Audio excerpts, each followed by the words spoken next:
Quelle est la réalité des métiers du test dans le secteur numérique? Dans Calisti, je vous propose de vulgariser toutes les questions liées à ces métiers, aussi bien pour les personnes qui démarrent dans le secteur, mais également pour des personnes plus expérimentées, et tout ça avec des invités incroyables qui partagent leur savoir et leurs expériences, parce qu'on gagne forcément à apprendre les uns des autres. Je m'appelle Nankeda, actuellement test lead dans une entreprise du service numérique, et je vous souhaite une excellente écoute.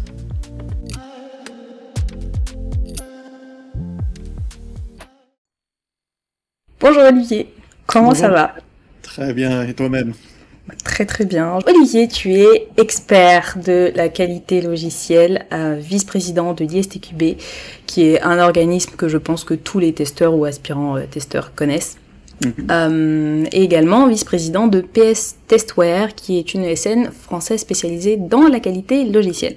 Alors, tous les deux, on a eu l'occasion d'échanger au QA Meetup qui avait été organisé par Sophie Taffé en fin d'année dernière. Et aujourd'hui, écoute, je suis ravie de t'avoir à mon micro pour Calisti. Ça fait 20 ans, 25 ans, plus de 25 ans même, que tu gravites dans le monde de la qualité, et j'aimerais que tu nous parles un petit peu de la jeunesse de tout ça, ton parcours, ce qui t'a amené à te tourner vers la qualité logicielle, et puis comment t'es passé de testeur à vice-président de l'ISTQB. Il y a eu quand même beaucoup de choses. Donc, voilà. Bon, j'espère que les auditeurs et les auditrices ont du temps, parce que c'est une longue histoire, alors je vais la faire courte quand même. Donc au début, moi je suis pas du tout du sérail, je suis pas un informaticien à la base, je suis un ingénieur chimiste en fait. Et après mes études d'ingénieur, quand j'ai décroché mon diplôme, j'ai donné cours à l'université pendant environ 4-5 ans. Et puis est arrivé le décret de Bologne qui voulait faire de très très grosses universités, et là j'ai plus tout à fait trouvé ma place, et j'ai décidé de changer d'orientation et d'aller vers autre chose, et vers l'informatique qui m'a toujours passionné et que je faisais un peu en autodidacte, si tu veux, sur le côté. Et donc, j'ai eu la chance dans mon parcours de tomber sur une société qui s'appelle PS Testware, et qui m'a donné ma chance, qui m'a permis d'apprendre un nouveau métier, qui était le métier du test. Et au début, je dois bien t'avouer que c'était pas très simple, hein. Étudier, se palucher tous les bouquins de Boris Beiser et compagnie sur les techniques de test, c'était un peu ardu au début, donc. Voilà, je me suis dit, mais qu'est-ce que je fais ici? Donc, ouais, je mis les pieds. Et puis, je suis allé sur des projets, et là, j'ai découvert ce qu'était le métier de testeur, qui était très loin de ce que j'avais en tête. Et j'ai aimé. J'ai aimé trouver les défauts, j'ai aimé améliorer la qualité, j'ai aimé les projets, j'ai aimé l'ambiance dans les entreprises sur les projets. Et j'ai grandi à ce moment-là d'un projet à l'autre, hein. J'ai appris des choses, des techniques, des approches. J'avais toujours eu une certaine appétence pour la communication et pour le reporting, donc ça tombait bien. Oui. Donc voilà, je suis progressivement devenu test manager sur des petits projets, puis des plus gros projets. Et à un moment donné, j'ai quitté, après une petite dizaine d'années, j'ai quitté PS Testware pendant 2 ans, parce que je voulais aller voir ailleurs. Je voulais voir ce qui se passait quand un consultant quittait un projet, parce que souvent, quand on revenait chez les mêmes clients, on s'apercevait que ce qu'on avait mis en place s'était dégradé, ou voire avait complètement disparu. Donc je voulais comprendre ce qui se passait là derrière.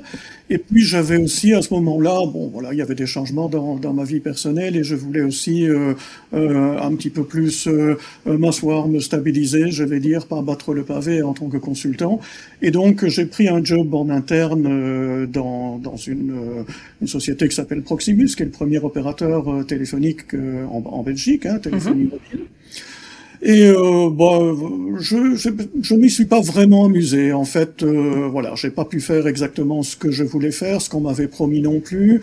La société était en pleine restructuration, c'était pas très propice à ce que je voulais mettre en place, qui était une stratégie de test et une approche qualité à l'échelle de la société. Il n'y avait pas beaucoup de place à ce moment-là pour moi et pour faire ça. Et bien là, je suis retombé sur PS Testware qui est revenu me chercher parce qu'ils ouvraient une filiale en France, ou en tout cas c'était leur volonté. Et ils m'ont dit, bah écoute, voilà, on te connaît bien, tu connais le métier, tu es francophone, est-ce que ça te dirait d'aller démarrer PS Testware France pour nous? Ok. Et voilà, j'ai pas hésité 30 secondes. C'était voilà, c'est le genre d'opportunité qui se présente pas 10 fois dans une vie. Ça m'a passionné. J'ai pris mon bâton de pèlerin. Ça a été assez compliqué au début parce que la France ne m'attendait pas forcément, et puis la maturité n'était pas la même à l'époque. Beaucoup évolué depuis. Et bah, on a développé cette structure à partir de rien du tout. Et aujourd'hui, ben, cette structure, elle compte une trentaine de consultants dans le Nord et sur Paris. Et comme j'étais, et je suis toujours passionné par le test, par la qualité, j'ai eu l'occasion, dans ces activités de développement que je commençais en France, j'ai eu l'occasion de rencontrer des gens qui m'ont dit, bah écoute, ce serait bien que tu rejoignes le CFTL. À l'époque, c'était Bernard Remès qui était le président du CFTL. Je connaissais Bernard parce qu'on avait tourné sur des conférences ensemble. J'étais déjà speaker à l'époque pour PS Testware. Et donc, Bernard m'a proposé de rejoindre le CFTL en tant que vice-président, ce que j'ai accepté. Et puis ben voilà, de fil en aiguille, le CFTL m'a rapproché de l'ISTQB. J'ai pris plusieurs rôles dans l'ISTQB. D'abord un petit rôle dans l'équipe marketing, dans le groupe de travail marketing, puis en tant que gouvernance, comme vice-officier gouvernance, puis officier gouvernance. Et puis ben, à un moment donné, j'ai sauté le pas. Je suis devenu d'abord président de l'ISTQB. J'ai épuisé mes 2 mandats, donc je peux plus être président de l'ISTQB.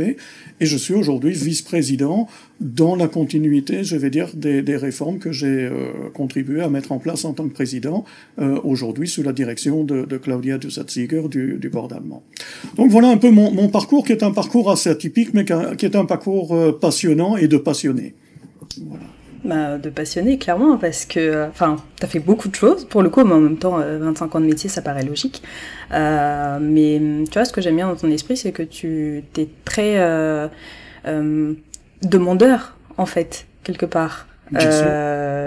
Toujours, voilà, nouveau challenge, j'y vais, je me lance, bah, enfin, c'est super, quoi. Donc, vraiment, en fait, c'est un peu mon profil. Je pense que si j'ai pas beaucoup de choses pour m'occuper, je m'ennuie très vite. Ouais. Et donc j'ai besoin d'avoir des activités qui me challengent un petit peu partout. Et donc là, bah, j'ai une seule tête, mes 3 casquettes, et j'ai jamais le temps de m'ennuyer parce que bah, y a des conférences internationales qui sont quelque part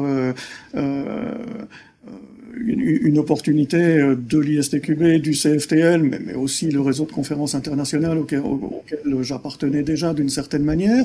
Et puis, bien entendu, il y a la direction de cette ESN qui me prend aussi, bien entendu, du temps, de l'énergie. Donc voilà, j'ai pas le temps de m'ennuyer, et c'est très bien. C'est très bien pour mon moral et pour mon esprit. C'est clair. Alors, je vais juste préciser, parce que je sais pas si on l'a dit, mais du coup, t'es belge. Absolument. Voilà, donc parce que du coup, quand on parlait de PS Testware, t'as dit qu'ensuite il s'était installé en France, donc oui. Explication, parce que à l'origine, donc c'est une entreprise belge. Oui. Ok, du coup, alors t'as dit que tu t'imaginais un métier qui était complètement différent. Oui. Et puis ensuite, quand t'as mis le pied à l'étrier, tu t'es rendu compte qu'il y avait une réalité, une autre réalité. T'imaginais quoi à l'origine? Oh bah à l'époque, voilà, j'étais un peu naïf parce que quelque part, alors il faut se remettre dans le contexte. Hein, on est dans le début des années 2000, donc là, moi, ce que je voyais, c'était travailler sur du réseau, travailler sur des logiciels. C'était Microsoft Office essentiellement, puisque c'était dans le réseau universitaire, donc j'avais pas énormément de logiciels professionnels ou de logiciels métiers comme on les voit, je vais dire, dans les activités des ESN spécialisées. Et donc pour moi, j'imaginais que j'allais tester Windows, que j'allais j'allais tester la suite Office ou ce genre de choses. J'étais très loin, évidemment, d'imaginer toute la richesse et toute la complexité aussi des logiciels de l'industrie, que ce soit dans la banque, dans les assurances, dans les télécoms ou dans la grande distribution. Voilà, j'étais très loin d'imaginer toute l'étendue du panorama des tests. Et bien évidemment, la manière dont j'imaginais tester était tout à fait différente, parce que j'avais pas la maturité, j'avais pas les connaissances. Donc pour moi, c'était entre guillemets faire ce qu'on appelle du monkey testing, hein, jouer avec l'application, essayer de faire sortir des défauts. Et ça, je le faisais déjà très bien à l'époque, parce que bon, je m'emporte toujours face aux applications, hein, donc voilà, je suis un tout petit peu râleur sur les bords de temps à autre, je l'avoue. Non mais ça c'est une qualité, en tant que testeur c'est une qualité. En testeur certainement, voilà. Donc voilà, je suis assez créatif aussi, donc je trouve assez vite les défauts et les failles dans le système. J'aime bien secouer les choses pour voir ce qu'il en tombe. Et donc bah voilà. Mais j'étais parti sur quelque chose de tout à fait différent. Puis j'ai découvert véritablement le métier, d'abord avec des logiciels bancaires aux Pays-Bas, puisque j'ai démarré ma carrière aux Pays-Bas. Et puis je suis revenu sur la Belgique avec des télécoms, avec des développeurs de logiciels, des applications professionnelles, etc. Donc voilà, j'ai vraiment eu la chance de toucher à beaucoup de choses, des assurances également, tout ce qui est IARD, donc le non-vie.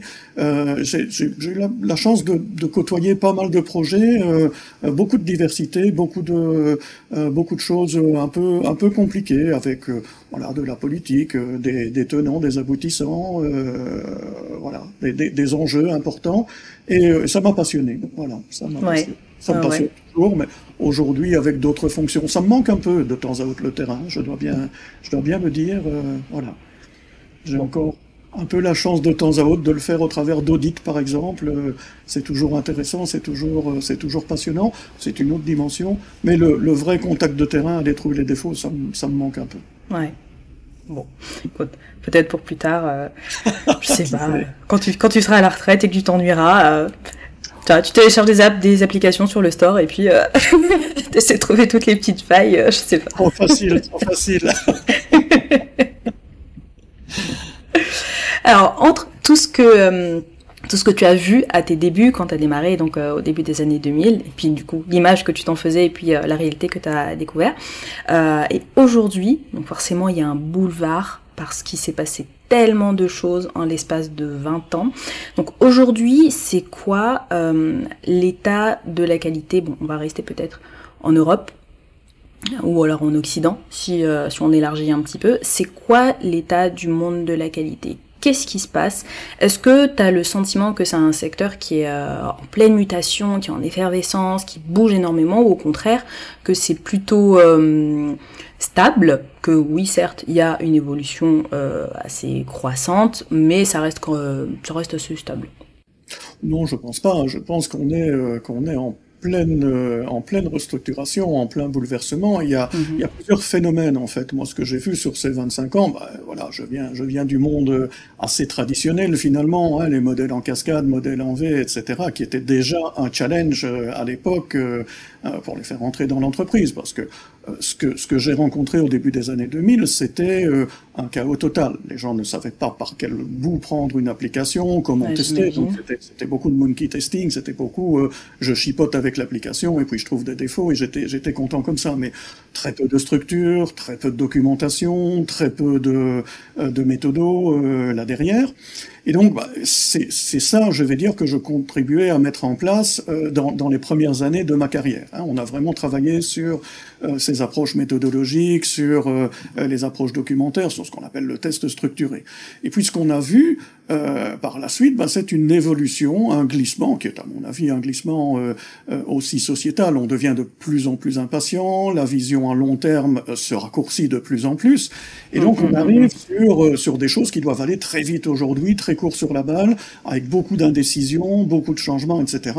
Ce qui évidemment favorisait des méthodologies comme les méthodologies en agile, qui étaient déjà existantes dans les années 2000. Hein. Le manifeste agile, c'est le début des années 2000, mais ça n'avait pas cette traction, ça n'avait pas cette attractivité que ça a aujourd'hui, parce que quelque part, peut-être la demande, le besoin n'était pas, ne se faisait pas autant sentir qu'aujourd'hui.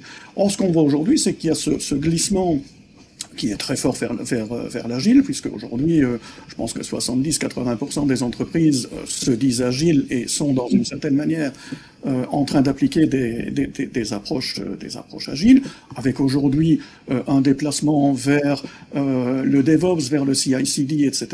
Et la deuxième révolution qui est en train de se mettre en place aujourd'hui, c'est l'apparition de l'intelligence artificielle, qui aujourd'hui est encore plus un buzz, je vais dire, qu'une véritable présence, mais on voit quand même des projets qui commencent à apparaître, on voit quand même des outils qui sont pilotés par l'intelligence artificielle, on voit quand même des outils qui sont capables d'analyser des traces utilisateurs pour en retirer des scénarios de test. Donc, l'intelligence artificielle, elle est là. Et puis, il y a beaucoup de sociétés aujourd'hui qui essayent quelque part d'améliorer, que ce soit la qualité de leurs tests ou la couverture, ou peut-être simplement la performance, avec des outils comme ChatGPT ou comme d'autres intelligences artificielles. Donc, on a vraiment cette évolution qui est plus une révolution qu'une évolution, et ça va très très vite. Aujourd'hui, ça va très très vite, avec une forte influence, un fort impact sur le métier de testeur, qui aujourd'hui doit devenir plus technique, plus automaticien, il doit plus se pencher sur le code, ou il doit plus se pencher sur la data, je pense notamment au prompt engineering, etc. Le testeur fonctionnel classique, il en faut encore, mais beaucoup moins, donc ce sont des métiers qui, je ne vais pas dire sont amenés à disparaître, mais en tout cas doivent réduire la voilure parce qu'on n'a plus autant besoin ou besoin de la même façon que ce type de métier.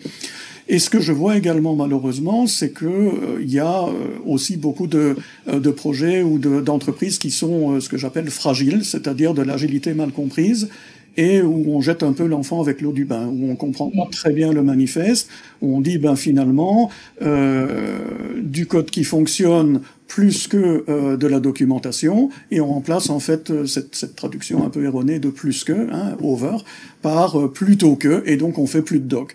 Et là, quelque part, c'est un peu, je reboucle un peu la boucle d'une certaine manière dans certaines entreprises, où je me retrouve un peu, c'est un peu un voyage temporel, c'est un peu un retour vers le futur, où quelque part je me retrouve 25 ans en arrière avec des entreprises qui ne documentent plus, qui automatisent tout et n'importe quoi sans avoir de stratégie, sans avoir de réflexion, parce que quelque part, aujourd'hui c'est dans la mouvance agile d'automatiser, et c'est une bonne chose, mais il faut quand même qu'il y ait une réflexion derrière, il faut quand même qu'il y ait une approche réfléchie, et aujourd'hui ça manque un petit peu parce qu'il y a certaines entreprises ou certaines personnes qui n'ont pas la maturité ou qui n'ont peut-être pas l'historique derrière et qui se lancent un peu à corps perdu dans ces approches sans trop réfléchir ni à la manière ni aux conséquences. Voilà. Donc, ce que je retiens, c'est beaucoup plus de choses, beaucoup plus d'outils, une phase de structuration et au final qui est en train de devenir de la déstructuration. Oui. De l'intelligence artificielle et plus de technicité. Oui, c'est un bon résumé. Ok. Bon, alors justement sur l'intelligence artificielle, je pense que c'est important d'avoir un retour de quelqu'un comme toi qui a une vision élargie du secteur. T'en avais parlé pendant le Q&A Meetup, donc j'aimerais que les gens qui n'ont pas pu participer à cette présentation puissent l'entendre également. Aujourd'hui, un testeur, est-ce que... Alors, je vais pas dire est-ce qu'il fait le poids, parce qu'au final, on n'y est pas. Mais comment est-ce qu'il est censé appréhender son travail avec l'intelligence artificielle, que ce soit quelqu'un qui est fonctionnel ou quelqu'un qui est automaticien? Comment est-ce qu'il peut intégrer l'intelligence artificielle dans son quotidien en sachant que c'est des outils qui démarrent, enfin, tu vois, qui sont tout jeunes, quoi. Donc, comment est-ce que tu vois le truc évoluer aussi?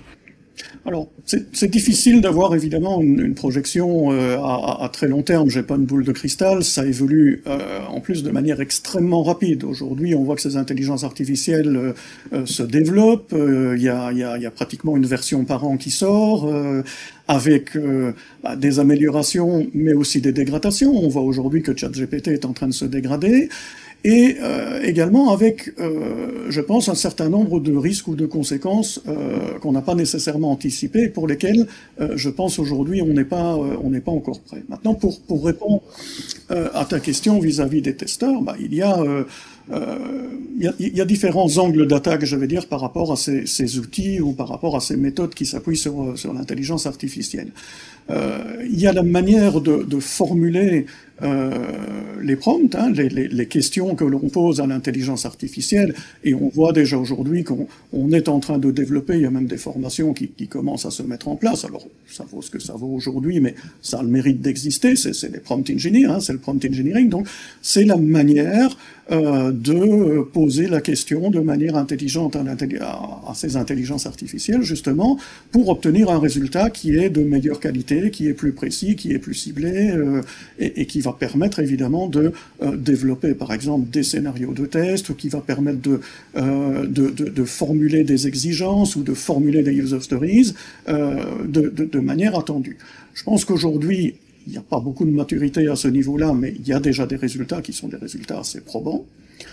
Du côté des outils, pour ce que j'en vois, ce que j'en sais, il y a des outils qui aujourd'hui sont capables d'analyser des traces d'utilisateurs, par exemple, et d'en retirer des scénarios, des cas d'usage finalement, d'une certaine façon, ce qui est assez prometteur. Hein. Il y a des choses extrêmement intéressantes qui se font là-dessus, donc qui peuvent seconder, qui peuvent assister.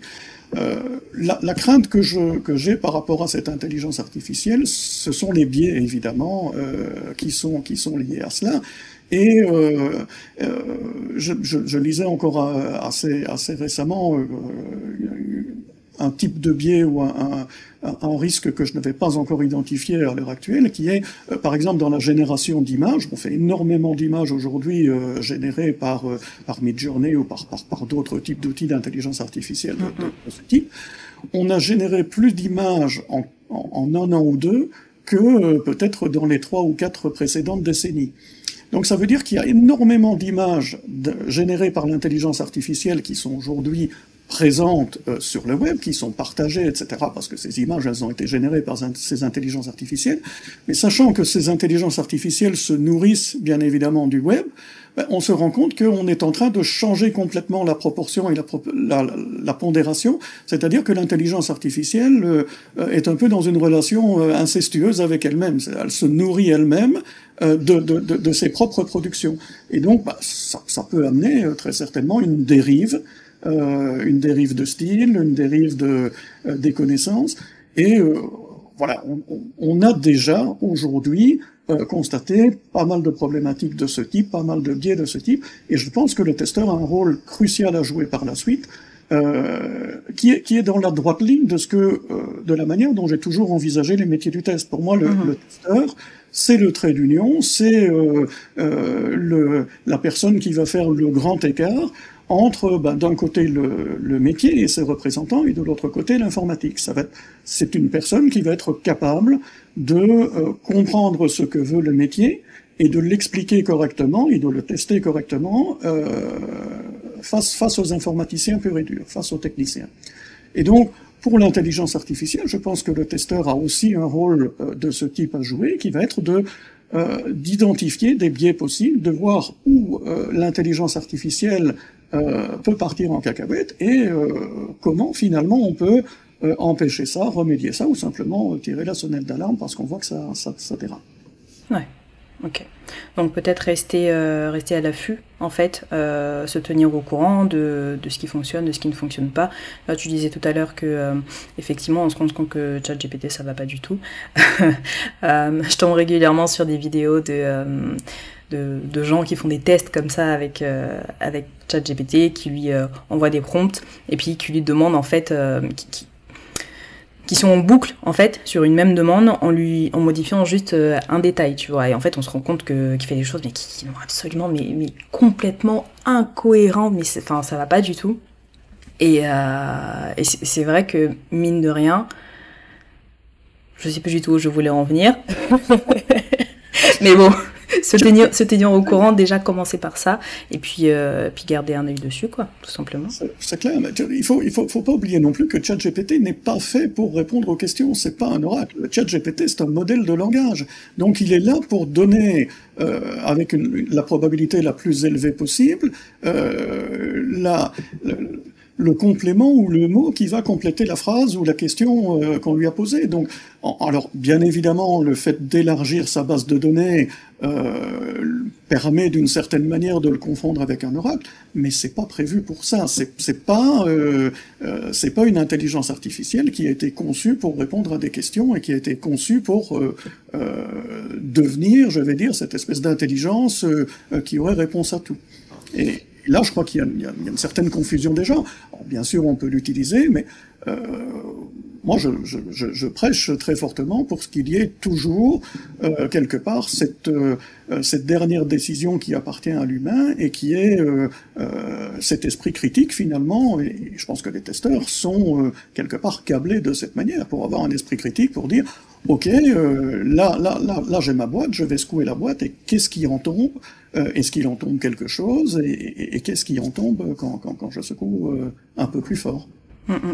Mais tu penses qu'on arrivera à un stade où en fait on va se dire non, mais de toute façon la qualité de ce que me donne aujourd'hui une intelligence artificielle est suffisante pour complètement supprimer le filtre humain? Tu penses qu'on en arrivera là, à un stade? J'espère que non. J'espère que non, très sincèrement, parce que jusqu'à présent, chaque fois que l'intelligence artificielle est partie seule, je vais dire, et a été d'une certaine manière déconnectée de l'humain, on a eu des effets de bord qui étaient extrêmement malheureux. Hein. Il y a eu des gens qui ont été condamnés plus lourdement qu'ils n'auraient dû l'être à cause d'un scoring qui était basé sur l'intelligence artificielle, et on a pu déterminer par la suite que ce scoring était biaisé, donc en fonction de catégories ethniques, en fonction de catégories sociales, etc. Donc, je vais dire, le risque est extrêmement important, et j'ai eu une conversation très récemment sur un salon avec une personne qui m'a dit « Mais vous dites que l'intelligence artificielle est biaisée, mais je comprends pas, l'intelligence artificielle, elle se base sur le web. Donc le web, c'est la somme des connaissances. » Absolument pas. Le web est fortement biaisé parce que tout le monde n'est pas sur le web. Ma grand-mère, paix à son âme, n'a jamais vu le web de sa vie. Donc il y a toute une série, toute une catégorie de personnes qui ne publient pas sur le web, qui sont juste consommateurs, mais qui ne publient pas, donc qui n'ont pas de présence réelle, entre guillemets, puisqu'ils n'ont rien publié. Il y a énormément de gens, il y a la fracture numérique, elle existe cette fracture numérique, il y a énormément de gens qui ne savent pas utiliser les applications, qui ne savent pas se connecter sur le web, qui n'en voient pas l'intérêt, et donc, quelque part, ce sont des pans entiers de l'humanité et de la société, et je ne parle même pas évidemment des différences entre les différents continents, les différents pays, en fonction des revenus par habitant, etc. C'est très clair aujourd'hui que cette fracture, elle est là, et forcément, je vais dire, le web est biaisé, forcément l'intelligence artificielle qui se base sur le web est biaisée, et on doit, d'une manière ou d'une autre, corriger le tir, ou en tout cas identifier les problématiques. Bien sûr, et puis c'est vrai qu'on a tendance à oublier que tous ces outils qui ont été construits par des hommes, bien sûr, qui ont leur vision du monde. Et aujourd'hui, oui, c'est très facile de prendre son téléphone, faire une recherche en se disant, bon, Google est roi, il y a toutes les réponses en ligne, mais on oublie vraiment très souvent que tout ça, ça a été créé par des hommes qui ont eux-mêmes des biais, qui ont eu une éducation, qui ont grandi dans une société, et on leur a appris à penser d'une certaine manière, ils n'ont absolument pas toute la connaissance du monde, et on a tendance à l'oublier beaucoup, donc oui, je suis complètement d'accord avec toi là-dessus. Voilà, si on tape sur Google CEO, on va avoir une surreprésentation masculine, on va avoir une sous-représentation d'asiatiques ou d'africains. Enfin, il y a quelques années d'ici, je faisais une conférence en Chine où je parlais déjà à l'époque de l'intelligence artificielle, et j'avais des biais. et j'avais montré une page Google, le CEO, il y avait une seule personne asiatique. Et j'ai dit à mon client, j'étais en face de 600 personnes triées sur le volet en Chine, j'ai dit, mais il n'y a pas de CEO en Chine, je ne vois pas un seul Chinois sur la première page de Google. Et évidemment, ils sont tous partis d'un gros rire, et bien sûr, c'était évident, bien sûr qu'il y a des CEO en Chine, heureusement d'ailleurs. Donc, oui, moi je n'ai pas peur de l'intelligence artificielle, si on veut revenir sur la base du testeur.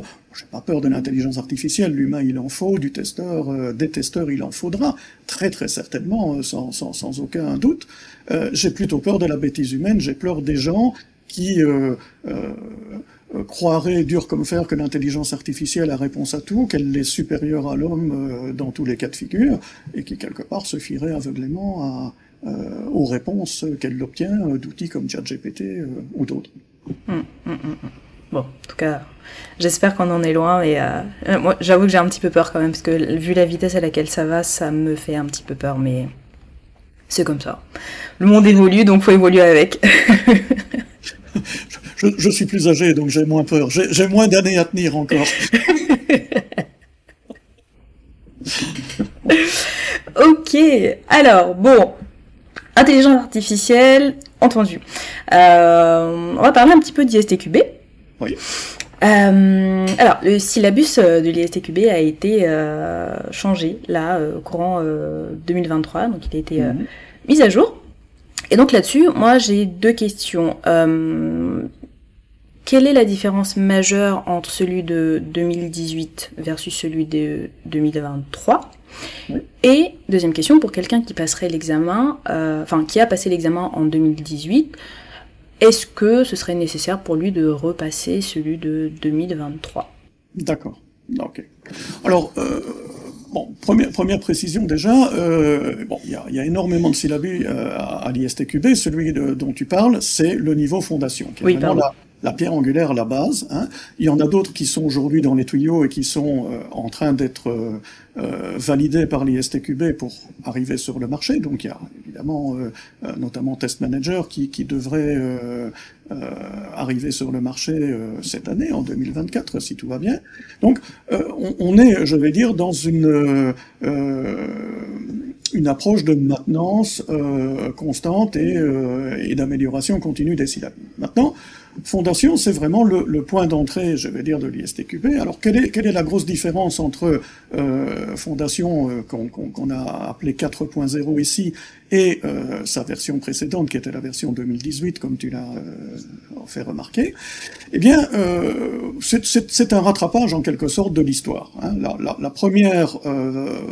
premier vrai changement structurant, c'est qu'il y a un rattrapage de l'histoire. Lorsqu'en 2018 et avant, puisque il y a quand même, grosso modo, 1 an à 2 ans avant qu'un syllabus passe de l'idée, tiens, on va créer quelque chose, à ok, il est disponible sur le marché, hein, il y a des processus de revue, etc. C'est assez long, c'est assez complexe. Lorsqu'on est donc aux alentours de 2016-2017, qui va donner naissance aux fondations 2018 que tu soulignais, la tendance agile, elle n'était pas aussi marquée. Et donc, on n'était pas du tout sûr, au niveau de l'ISTQB, que ça allait être une tendance forte, ou que ça allait être juste une passade quelque part, et qu'on allait continuer, je vais dire, avec les modèles classiques. Et donc, on a créé à ce moment-là, je pense que d'un point de vue, du point de vue de l'approche, c'était intelligent de faire les choses comme ça à l'époque, on a créé une véritable lignée agile qui a vécu sa vie à côté de ce que j'appelle le cœur de métier, hein, fondation, niveau avancé, et puis niveau expert éventuellement. Et donc, ça c'était le cas en 2018, on est aujourd'hui en 2024, ou en 2023 si on veut parler de la release du syllabus Fondation 4.0, on se rend bien compte évidemment que l'agilité, ça n'a pas été une passade, qu'aujourd'hui, comme je l'ai dit tout à l'heure, 70-80% des entreprises sont dans un mode agile. Ça n'a plus beaucoup de sens évidemment de dire, il y a l'approche traditionnelle et puis il y a l'approche agile. Non, c'est devenu une fondation. Et donc la réincorporation de ces approches agiles, mais aussi parce que ce syllabus agile est un peu daté également. Donc on a réincorporé des techniques agiles modernes, des approches agiles modernes, on parle un peu de CI/CD, on parle un peu de DevOps, donc voilà, on a consolidé finalement les approches pour rendre cette fondation beaucoup plus adéquate et beaucoup plus en phase avec ce que le marché attend en 2023, en 2024. Alors, la deuxième question que tu m'as posée, c'est est-ce que ça vaut la peine pour quelqu'un qui en 2018 a passé l'examen fondation et a obtenu sa certification, de repasser aujourd'hui? Je vais dire, cela dépend. Hein. Techniquement parlant, tout ce qui était dans Fondation 2018 reste évidemment d'actualité. Hein. C'est pas que tout à coup c'est devenu complètement obsolète ou que c'était des bêtises. C'est pas du tout ça. Maintenant, aujourd'hui, bien évidemment, les gens se trouvent dans des milieux qui sont des milieux plus agiles et ils ont eu l'occasion, la plupart du temps, d'apprendre cette agilité au sein même de leur métier, au sein même de leur vie professionnelle. Est-ce que ces personnes ont besoin de repasser la certification ? Je pense que non. Je pense que c'est pas indispensable, sauf si ces personnes veulent se rechallenger un peu, revalider leurs valeurs, peut-être apprendre un certain nombre de choses également qu'ils n'avaient pas encore ou qui n'ont pas encore eu l'occasion de maîtriser. Et là, évidemment, ça peut valoir la peine. Mais voilà, c'est pas une obligation en tant que telle. Maintenant, les nouvelles personnes qui arrivent dans les métiers du test, les nouveaux testeurs et les nouvelles testeuses de demain, là je leur recommande très fortement de passer sur la version 4.0 qui elle a été actualisée et qui est beaucoup plus en phase évidemment avec la vie professionnelle aujourd'hui. Ok, très clair. Alors, on va rester sur l'ISTQB. Comment ça se passe? Parce que donc, là, tu en as parlé un tout petit peu, oui. En disant qu'il y avait, grosso modo, un an entre le moment... Enfin, voilà, le moment où il y avait tout le travail qui était effectué sur les certifications et puis avant la publication. Mais plus généralement, comment ça se passe, en fait, au sein du board? Oui. Comment est-ce que c'est organisé? Qui est-ce qui prend les décisions en interne? Et qu'est-ce qui va déclencher une action qui au final va avoir un impact mondial? Donc j'imagine que c'est un groupe de personnes, forcément, oui. Mais donc, comment ça se passe en fait? Alors en fait, ce qu'il faut comprendre au niveau de la prise de décision de l'ISTQB, c'est que c'est une organisation qui est très décentralisée. Donc en fait, le pouvoir est au niveau de l'Assemblée générale, et l'Assemblée générale, c'est un ensemble de membres, elle est constituée d'un ensemble de membres, qui sont en fait des comités locaux. Donc le CFTL, dont je suis le président, est un des représentants, il y en a aujourd'hui 68, qui sont dispersés un peu partout dans le monde, donc il y en a sur le continent américain, sur le continent africain, en Asie, en Europe, un peu partout dans le monde. Et les décisions se prennent à ce niveau-là. Alors, si, au travers de votes, avec une majorité, en général c'est une majorité simple, pour un syllabus c'est 50% des voix plus une. Alors comment est-ce que ça marche la genèse d'un syllabus? En fait, il y a deux cheminements possibles.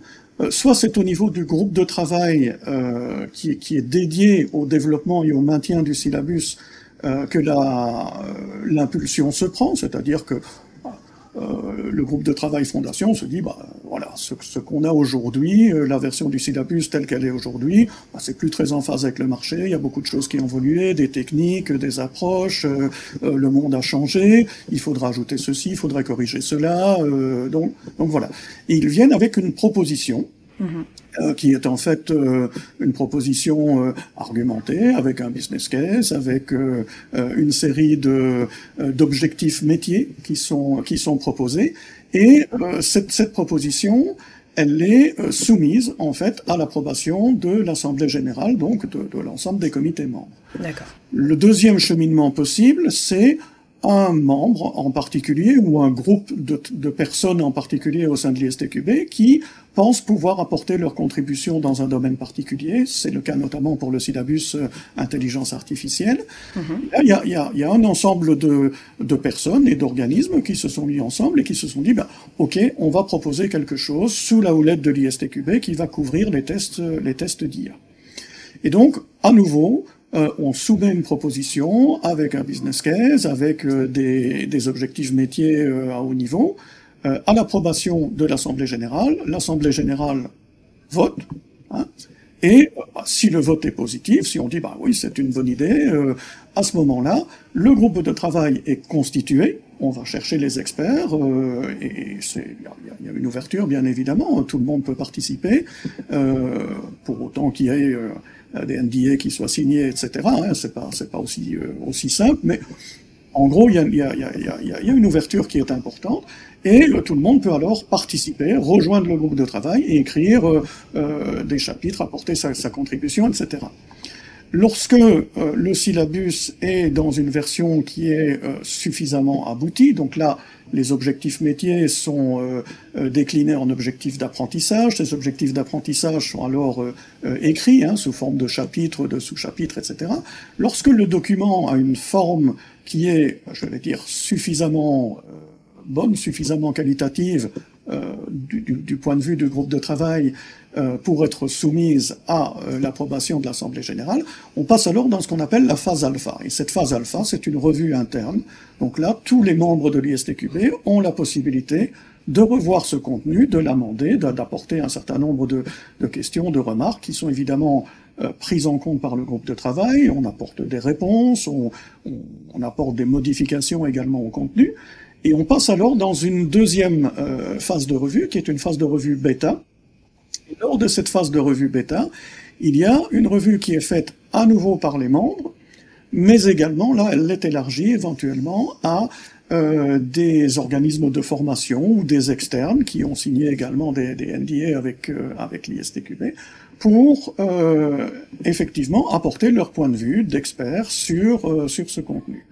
À nouveau, il y a une collecte de remarques, d'informations, d'amendements, etc., qui sont prises en compte, il y a des réponses qui sont apportées, et on arrive dans la phase finale où le contenu qui a intégré toutes les remarques de la phase alpha et bêta se retrouve dans ce qu'on appelle un release candidate, un candidat à la release, qui est à nouveau voté par l'Assemblée générale. Et si l'Assemblée générale vote le release candidate, à ce moment-là, le syllabus apparaît sur le marché. Arrive alors deux phénomènes qui se produisent. Un phénomène de transition s'il s'agit d'une mise à jour, comme fondation. Donc il y a une cohabitation des deux syllabus, la version ancienne, la version nouvelle, pendant 12 mois sur les versions anglaises et 18 mois sur les versions localisées. Ceci pour permettre évidemment au groupe de traduction de se pencher sur le syllabus, de le traduire dans les différentes langues supportées par l'ISTQB. Donc en France, c'est le CFTL qui se charge de ces traductions. Et lorsque ces traductions sont apportées, à ce moment-là, il y a le syllabus est mis à disposition dans la langue. Après 12 mois pour les syllabies en anglais et 18 mois pour les syllabies localisées, la version ancienne est retirée du marché. Il n'existe plus que la nouvelle version. Donc ici, au mois d'octobre 2024, il n'y aura plus que Fondation 4.0. La 2018 va disparaître progressivement du marché. Et donc là, il y a un travail d'accréditation des organismes de formation, donc ceux qui sont reconnus par l'ISTQB et par les boards locaux. Donc ce travail d'accréditation se fait. Alors la différence entre un organisme accrédité et non accrédité, c'est que le contenu de l'organisme accrédité a été validé. Donc on sait que le contenu de formation parle bien de ce que l'ISTQB recommande et avec le niveau de complexité et le temps imparti qui ont été recommandés par l'ISTQB. Donc c'est un contenu de formation qui est validé, qui est scruté. Là aussi il y a des échanges, il y a un contrôle qualité qui est fait. Sur les cours de formation, enfin les organismes de formation qui sont pas accrédités et qui proposent des cours sur le marché, là, évidemment, il n'y a pas de contrôle, donc il peut y avoir du très bon ou du très mauvais. Voilà. Ça, voilà, j'ai pas de religion par rapport à ça. Il peut y avoir de très bonnes choses, mais il peut aussi y avoir de très mauvaises choses. Voilà. C'est pas validé. Donc, tout ce processus avec ces différentes revues, en gros, ça prend entre 1 an et demi, 2 ans. Ça dépend un petit peu de l'état Et faut pas oublier non plus que l'ISTQB, ce sont des volontaires, donc ce sont des gens qui ont un job, parfois plusieurs, et qui travaillent, je vais dire, sur leur temps libre pour fournir ce contenu gratuitement à la communauté. D'accord. Donc, ce que je retiens, en fait, c'est que c'est un processus qui est très démocratique. Oui. Très, très démocratique. Le fait de faire intervenir... alors, déjà, c'est fait par des bénévoles, mais en plus de faire intervenir des centres de formation qui, derrière, en fait, sont le meilleur point de contact avec les gens qui se forment, qui vont travailler dans le métier. Enfin, c'est super. En tout cas... certains gouvernements qui utilisent des 49.3 devraient prendre l'exemple, je pense. Il y a des choses, il y a des équivalents de 49.3 quelquefois, il faut parfois passer un peu en force, mais pas sur les syllabies. C'est plus sur des réformes internes, c'est plus sur des approches internes. L'ISTQB, c'est une organisation qui a un centre très faible et qui est très décentralisé. Donc en fait, ce sont les comités locaux qui ont énormément à dire, beaucoup à dire, et avec tous les avantages et les inconvénients que ça peut présenter. Lorsqu'il faut faire des réformes, c'est parfois très compliqué. Et ce qui est aussi important de comprendre, et tu l'as souligné, c'est que on est dans une approche qui est une approche mondiale, donc qui est multiculturelle, avec des sensibilités différentes, avec des états de l'art et des situations qui sont très différentes. L'agilité au Japon, c'est pas l'agilité en France. L'agilité en France, c'est pas l'agilité aux États-Unis. Et donc, et pareil pour les outils, pour plein de choses. Il y a des choses qui prennent très bien en France et qui prennent pas du tout, ou beaucoup moins à l'étranger, et voilà. Et donc, ce qui fait, je vais dire, la richesse de ce contenu, c'est qu'il est validé mondialement et c'est que cette certification est reconnue au niveau mondial. Donc, si tu passes ta certification en France, tu es reconnu comme testeur certifié au niveau fondation, peu importe le syllabus. Et c'est valable au Japon, c'est valable aux États-Unis, pour autant que tu parles la langue et que tu maîtrises, je vais dire, le vocabulaire local, ça ne pose strictement aucun souci. Ok, très clair, en tout cas très très clair. Merci beaucoup pour ces explications. Je t'en prie. Alors, de manière plus générale, donc suite à ce que tu nous as expliqué sur ton parcours et puis tes fonctions, quel conseil tu donnerais à quelqu'un qui souhaite se reconvertir en qualité logicielle ou qui est dans ses premières années dans le test? Alors, je pense qu'il faut être curieux et il faut être créatif. Ça, il faut avoir cet esprit critique, il faut avoir cette créativité, il faut avoir envie d'aller chercher le défaut, mais pas que, parce que le testeur, il n'est pas là que pour aller chercher du défaut. Il est là pour comprendre le métier, pour rentrer dans différents métiers. Je parle ici plutôt d'un rôle de consultant. C'est la capacité de pouvoir rentrer dans différents métiers, comme dans un gant ou comme dans une chaussure confortable.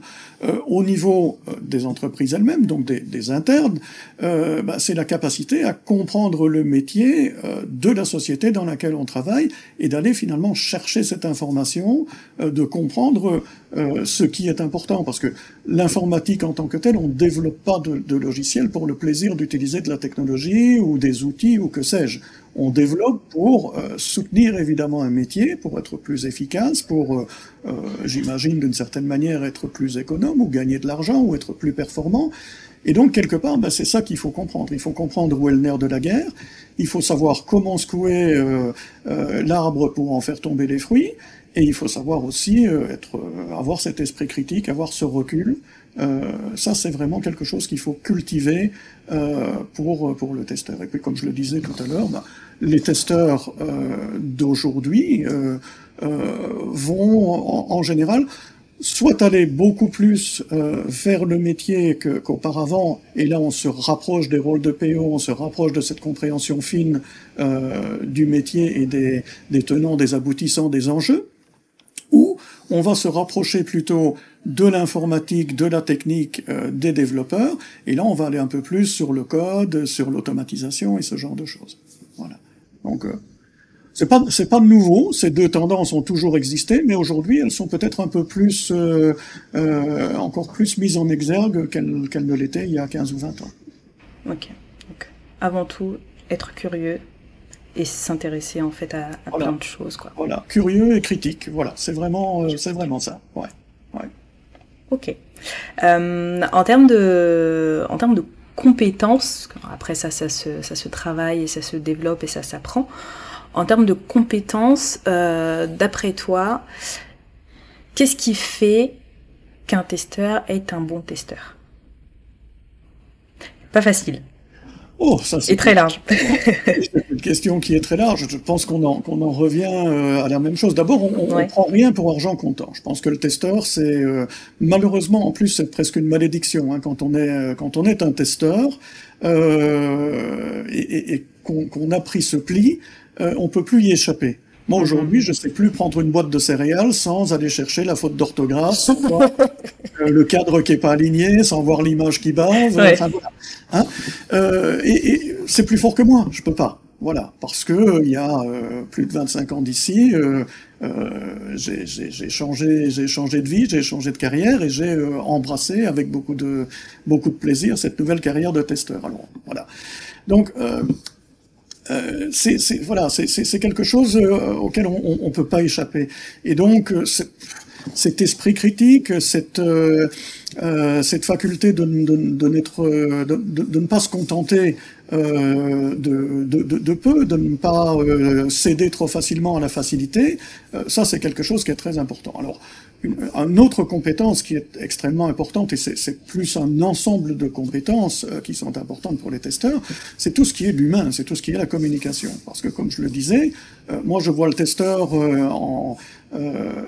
comme une sorte de trait d'union entre le métier et la technique, ou entre l'intelligence artificielle et l'utilisateur, peut-être entre la technique et l'utilisateur. Donc je pense qu'on est là pour rapprocher des mondes différents, qui parlent avec des codes et des langages qui sont différents, avec des approches qui sont différentes, avec des cultures qui sont différentes.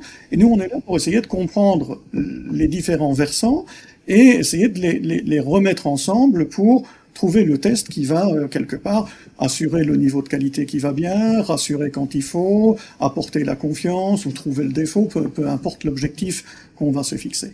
Et donc, quelque part, cette capacité à pouvoir communiquer, à pouvoir comprendre, à pouvoir faire preuve peut-être d'empathie, cette capacité à pouvoir rephraser les choses pour apporter toute la richesse et finalement retirer l'ambiguïté dans les exigences, dans les besoins, dans les user stories, peu importe dans les tests eux-mêmes, peu importe le niveau auquel on travaille. Voilà, ça, ce sont des choses qui sont extrêmement importantes. C'est cette capacité à communiquer aussi les défauts, à annoncer la mauvaise nouvelle de manière correcte, à mettre le curseur là où il va bien, à prévenir quand il le faut, etc. Donc ça, ce sont des compétences qui sont pour moi absolument essentielles chez les testeurs. Peut-être un peu moins chez les testeurs techniques. Hein. Il y a des gens qui font des tests tout en restant très très forts dans la technique et qui ne sont pas en front, hein, qui vont pas aller communiquer, qui vont pas aller parler, mais malgré tout, aller capter l'information, être capable de la synthétiser, être capable de la comprendre, ça reste quand même pour moi des compétences clés chez les testeurs. Et puis après, ben voilà, c'est soit une appétence technique, et là on va vers du développement, vers du code, vers de l'intelligence artificielle, vers du data, même vers de la production, hein, CI/CD, DevOps, etc. Ou bien on va plus alors vers l'utilisateur, vers le métier. Ça peut être de l'UX, ça peut être de la compréhension et de la formulation d'exigences, de user story, que sais-je. Ça peut être aider le PO, soutenir le PO, etc. Non. Après, du coup, on rentre dans une spécialisation, quoi. Voilà, exactement. D'accord. Très bien. Alors, est-ce qu'on peut parler... alors, j'ai un tic de langage, je passe mon temps à dire « alors ». Je pense que, chers auditeurs, vous devez être fatigués d'entendre « alors », et je ne peux pas m'en empêcher. Est-ce qu'on peut parler rapidement de PS Testware? Donc je le rappelle, c'est une ESN qui est spécialisée dans les tests et donc tu as fait partie de la création de la mouture française. Oui. Alors, quelle est la différence avec les autres ESN qu'on peut trouver sur le marché et PS Testware? Pourquoi est-ce que ce soit des consultants, que ce soit des clients, choisissent de faire appel à PS Testware?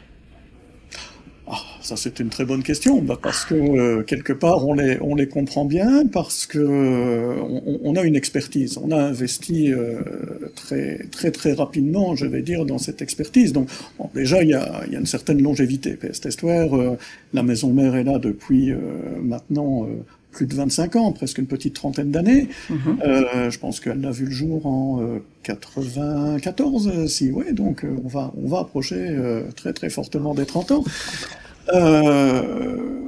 Je pense qu'on sait ce qu'est un test, je pense qu'on sait ce qu'est un testeur, et je pense qu'on sait ce qu'est un projet. Parce qu'en 30 ans, on a eu du recul, on a vu beaucoup de choses, et cette expertise, évidemment, on a capitalisé sur cette expertise pour développer nos services. Voilà, ça c'est un premier, je vais dire, différenciateur en tant que tel, hein, c'est que voilà, on est là et on se focalise uniquement sur cette expertise. On est une ESN spécialisée, c'est-à-dire que on ne fait que du test. Chez PS Testware, on va pas proposer de faire de l'intégration, proposer de faire du développement, c'est pas notre métier, on n'est pas bon, il y en a d'autres qui le font certainement beaucoup mieux que nous. Et même dans les tests, je vais dire, il y a des pans aujourd'hui du test logiciel, ou qui sont complémentaires au test logiciel, sur lesquels on ne se profile pas parce qu'on n'a pas l'expertise suffisante, qu'on ne pense pas que c'est notre métier. Je pense notamment aux tests de sécurité par exemple. Voilà, c'est un métier à part, c'est pour moi quelque chose, un volet ou un pan du métier de testeur qui est particulier, qui requiert une veille constante, etc. Historiquement, on n'a pas intégré ça dans notre portefeuille, on n'a pas ces compétences et on les offre pas.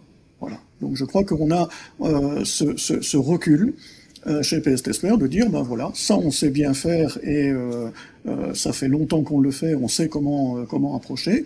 Puis il y a d'autres choses qu'on fera pas bien et donc là on les offre pas. On va chercher des partenaires, on va chercher des compléments lorsqu'on nous en demande. D'accord, très clair. Ok. Bon. Le slogan de PS Testware, c'est Your Devil's Advocate. Donc, ça c'est votre avocat du diable. Quand j'ai lu ça, j'ai commencé à rigoler tout ça. Je dis mais ça c'est quelque chose qu'on n'a pas l'habitude de voir. Donc pourquoi un tel slogan? C'était simplement voilà, c'est cette volonté quelque part de dire bon, on va secouer la boîte, on va voir ce qu'il en sort, hein. C'est autour de ça qu'on a bâti l'histoire. Alors aujourd'hui, pour la petite histoire, sur la France, on a repris un slogan français, hein, qui est votre partenaire qualité. Oui, ça fait ça fait un peu anglo-saxon, hein, voilà, un peu moins anglo-saxon. Bon, moi j'aimais bien l'avocat du diable, hein, ça claquait bien, effectivement. Moi j'aime bien aussi. Voilà, oui, c'était... Et le visuel, d'ailleurs, c'est un ballon avec une aiguille là, qui est en train de... il pousse avec cette aiguille dans le ballon jusqu'à le pousser dans ses derniers tranchements, et puis on va voir s'il éclate ou s'il éclate pas. Voilà. D'accord, bon, en tout cas, c'est bien trouvé. Je sais pas qui a eu l'idée, mais ça a été très bien trouvé.